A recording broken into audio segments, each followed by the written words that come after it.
For a lot of us, we go through the first 20-ish years of our lives, just going with the flow.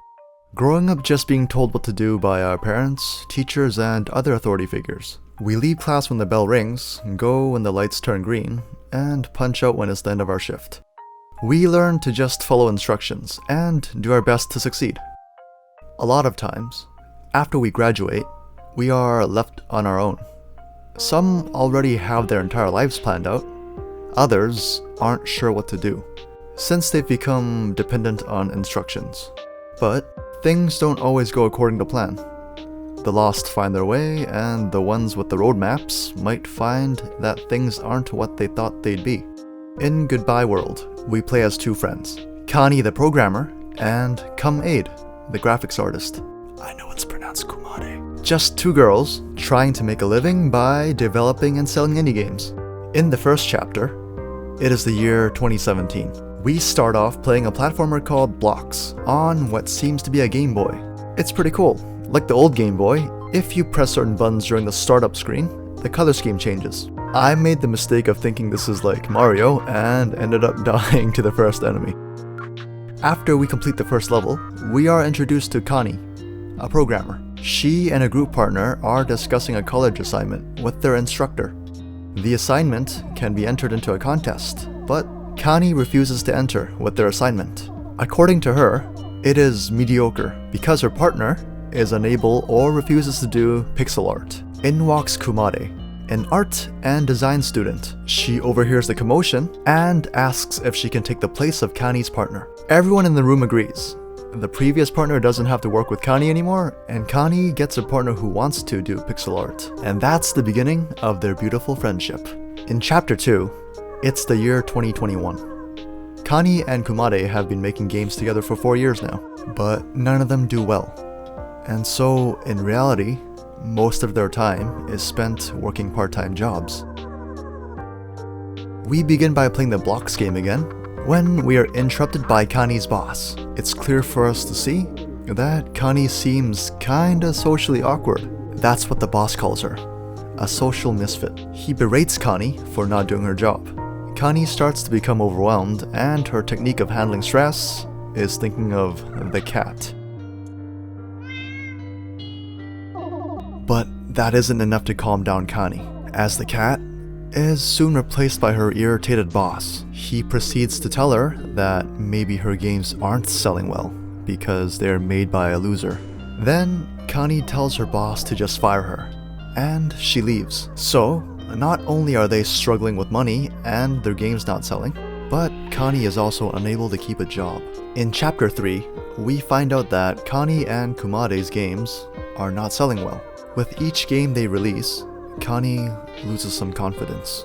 We play through another level of Blocks. Kumade enters the apartment. Thinking Connie should still be at work, she's surprised to see her at home. Connie welcomes Kumade home and explains that she quit her job. Again, a 9-to-5 job and socializing just isn't for her. Kumade reminds Connie that money's tight and she can't really afford to do that. Connie acknowledges that.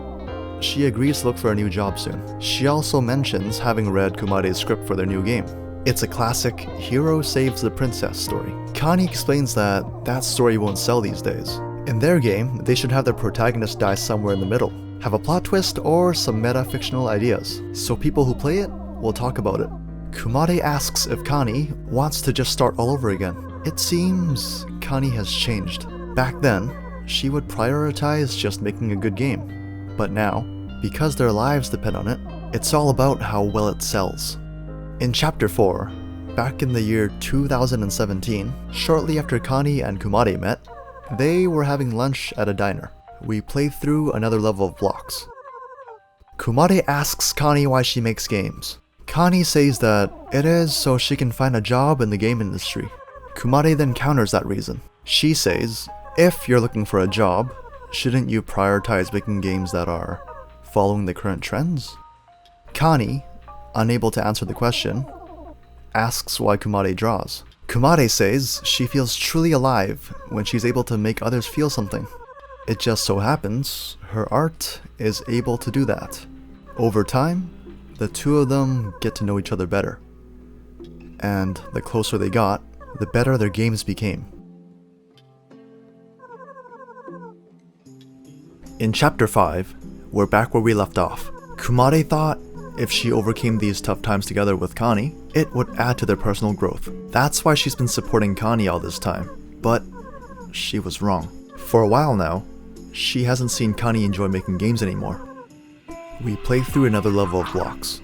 Kumade asks Connie if it's fun, since she sees Connie play it all the time. Connie says that the game used to be fun, but from a game developer's perspective, it is just meh. After realizing that Connie doesn't even enjoy playing games anymore, Kumade drops a bomb on Connie. She has decided to move out and work full-time at the cafe that she currently works at. Her manager has been offering her a full-time position for a while now.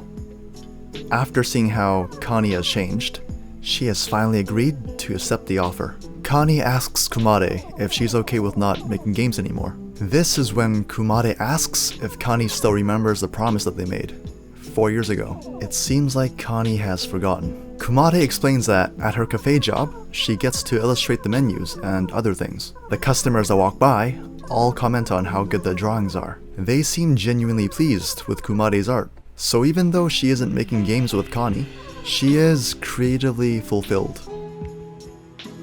She picks up her bag and heads towards the door. Before going out, she asks Connie one more time, "Why do you make games?"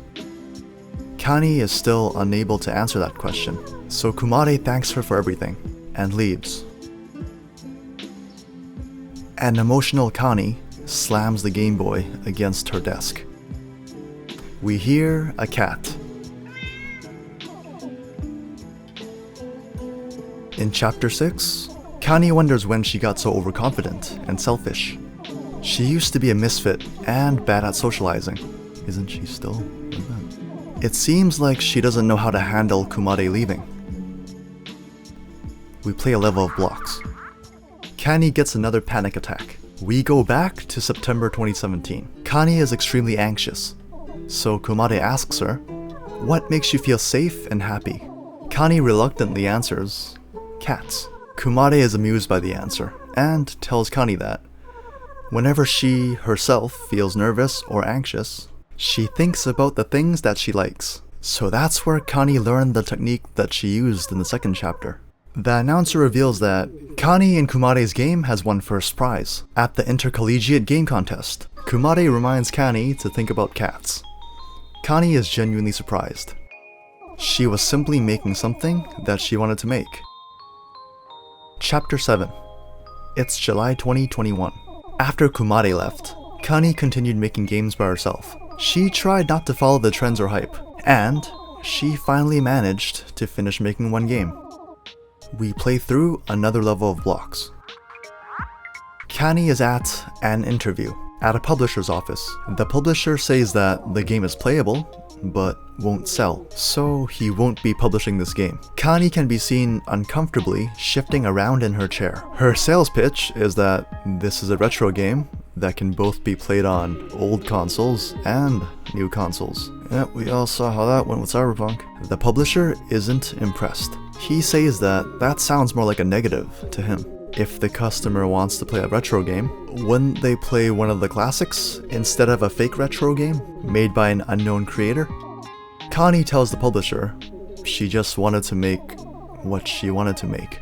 It's fine if you're doing it as a hobby, says the publisher, but making games is a business. If you can make money by simply doing what you wanted, life would be so much easier.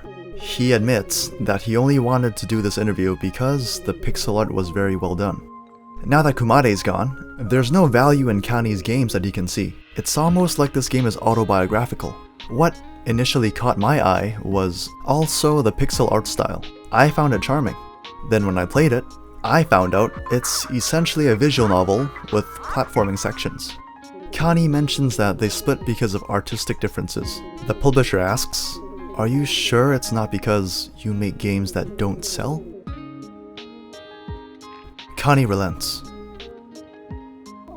Only Kumade saw the value in Connie's games. She mentions that she knows the real reason for Kumade's departure. In Chapter 8, we go 4 years back. Connie and Kumade are sitting in a train. We play a level of blocks. Connie says that it was Kumade's art that won them the prize. All the judges praise the visuals, but not the gameplay. Kumade asks if Connie knows why she asked to do the art for her game. Connie guesses because Kumade wanted to try doing pixel art. Kumade tells Connie that in her freshman year, she went to an exhibition held by the programming students. There, she saw all these games that were just imitations of what was currently popular, until she stumbled upon one game.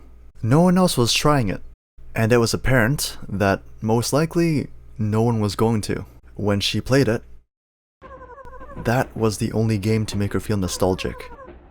That was the moment that Kumade knew she wanted to make a game with Connie. So she doesn't want Connie to think that she did nothing to deserve the prize. Kumade tells Connie that she can afford to be more confident. Connie changes the subject and says that a corporate environment isn't for her. She'd rather try becoming an indie dev. It was then that Connie asks Kumade if she would like to move in together so they can make more games. Kumade likes the idea of a challenge, and she enjoys making games with Connie, so she agrees. She asks Connie to promise her one thing. If they can no longer make games with the same passion that they have now, they have to call it quits. Connie admits that she actually never forgot that promise. She was just afraid of facing the truth. The truth that making games has become suffocating. Perhaps Kumade would have stayed if Connie didn't pretend to forget. In Chapter 9, we start off by hearing a ringtone. It's the 9th of July, 2021. We play through a pretty difficult level of blocks. After that, Connie decides to pick up the phone. It's Kumade. She tells Connie that her job has been going well so far. Connie tells Kumade that she managed to make one game. Kumade congratulates Connie until Connie explains what happened at the publisher's office. So Connie asks if Kumade can give her some feedback. Kumade asks if her feedback would even be helpful. Connie assures her that it will be, because she's always been the only one to take Connie's game seriously. They decide to meet up on July the 12th in the afternoon. Before hanging up, Kumade asks if there's anything else Connie wants to say. She says no, but deep down, she wanted to ask if Kumade wants to try making games with her again. But she wants to ask in person. She hopes that when Kumade tries the game, she will feel the same nostalgia as before. In Chapter 10, we jump back to April 2019. We play a level of blocks. Since the previous level was so difficult, I assumed this was going to be one of those symbolic straight line levels, but I was wrong. Compared to the previous level, this was nothing. It looks like Connie and Kumade are unpacking in their apartment. We get flashbacks of every significant moment that Kumade was there for Connie. When Kumade first becomes Connie's partner for the contest. When Connie was first asked why she makes games. When Kumade taught Connie how to calm herself with cats. When they decided to move in together. That's a depresso espresso. Here, they both say that they are in this together. This is the first time Connie calls Kumade by her nickname, Kuma. In Chapter 11, Connie can be seen sitting by herself in the dark. It's July 12th, the day that they were supposed to meet up. We play through what is probably the hardest level of blocks. It turns out, Kumade didn't show up. She had to cover someone's shift at her job. Connie realizes that the days that they've spent together have now become the past. She no longer belongs anywhere. She tries to calm herself down, so she thinks of the cat, but she is so overwhelmed that she starts remembering everyone who doubted her instead, when her ex-boss called her a loser. When her original partner called her a selfish jerk. When the publisher said her game has no value. And then finally, when Kumade talks about leaving.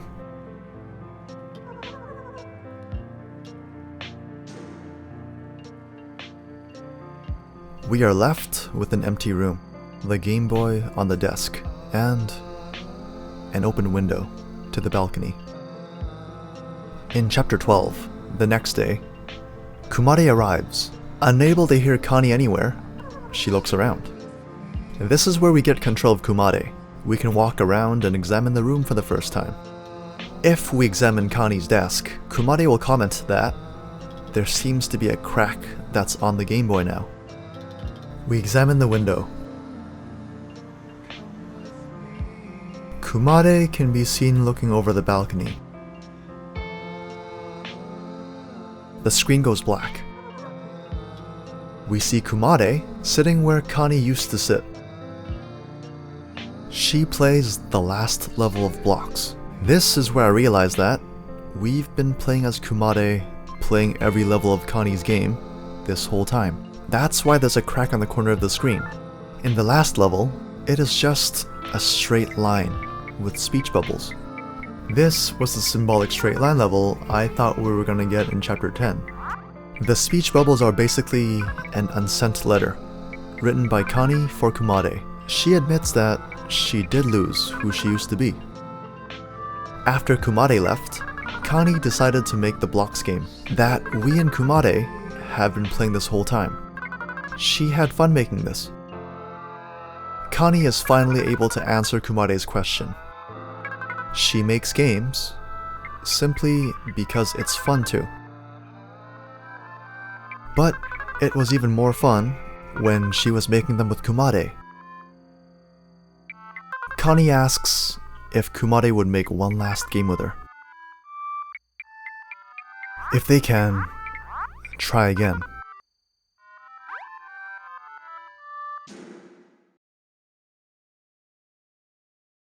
The credits roll, but at the end of the credits, we see that the programmer was Connie and the artist was Kumade. Connie asks how come it seems like she died in the end.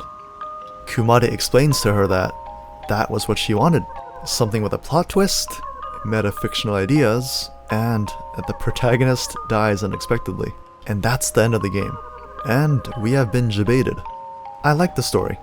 I'm pretty sure I'm not alone when I say that some of these ideas hit a little too close to home.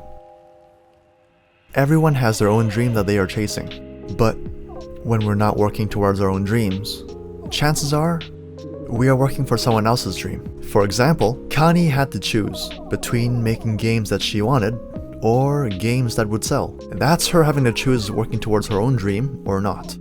The publisher just wants to sell games that will make him lots of money. So if Connie ended up making those games for the publisher, she'd just be working towards the publisher's dreams. I really like the art style in this game, and the way that it contrasts with the harshness of the story. The little attentions of detail, like when we take control of Kumade, we can hear different sounds play, depending on if we're walking on a rug or the wooden floor. Those were nice touches. I would like to play a game that mainly takes place in this world. It kind of feels wasted, seeing all the aesthetically made backdrops, but not being able to explore them. The platforming sections could have been skipped. So if you're horrible at platformers, but wanted to know the whole story, you could have just died 3 times and moved on like nothing happened. I chose to complete all the levels, even though I'm horrible at platformers. And let me tell you, the ones in Chapter 9 and 11 were making me rage a bit. Overall, the game was pretty good. I can't wait to see what the developers release next. Well, they wanted people to talk about the game, so I hope this is what they had in mind. If you made it this far into the video, I hope you enjoyed it. Thanks for watching.